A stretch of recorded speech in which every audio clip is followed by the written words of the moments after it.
السلام علیکم میرے پیارے دوستو، آج کی ویڈیو بڑی انٹرسٹنگ ہے اور یہ شادی شدہ لوگوں کے لیے ہے۔ ویڈیو ہے بیوی کے پستان، یعنی کہ بیوی کے بریسٹ، بیوی کے بریسٹ ہوتے چوسنے کی اجازت ہے یا نہیں۔ عورت کے جسم میں بعض اعضاء ایسے ہیں جن کی چھومنے، گدگدانے اور مسلنے سے عورت کو ایک خاص قسم کی لذت محسوس ہوتی ہے۔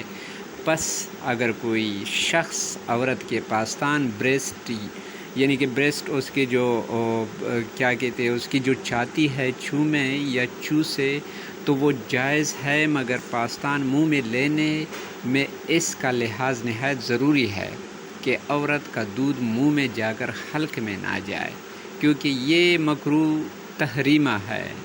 جی بالکل میرے بھائیوں، میرے دوستو، یہ کہتا ہے کہ آپ اپنے بیوی کے ساتھ جب رومانس کرتے ہو، اس سے پیار کرتے ہو، اس کی جو چھاتی آپ کی منہ میں آ گئی، اس کا جو نپل ہے وہ آپ کی منہ میں آ گئے۔ اکثر گھروں میں اس طرح ہوتے ہیں، اس کو حلقے میں نہیں لینا۔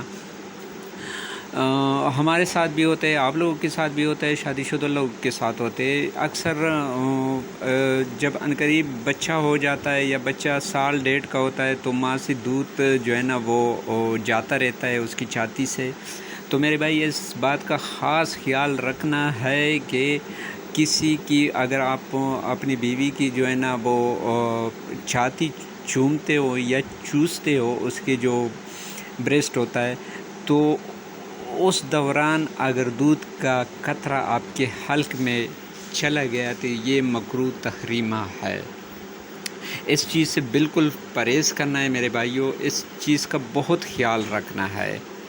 تو یہ حلقے میں نہیں لینا، یہ اس پہ بڑے بڑے جا کے جو ہے نا، اس میں اسلام میں بھی ممانعت ہے، اور ویسے بھی انسان عقل مند ہے، اس کو پتہ ہونا چاہیے کہ میں نے کیا کرنا ہے کیا نہیں کرنا۔ تو میرے ویڈیو کو لازمی لائک کرنا اور سبسکرائب کرنا میرے چینل کو۔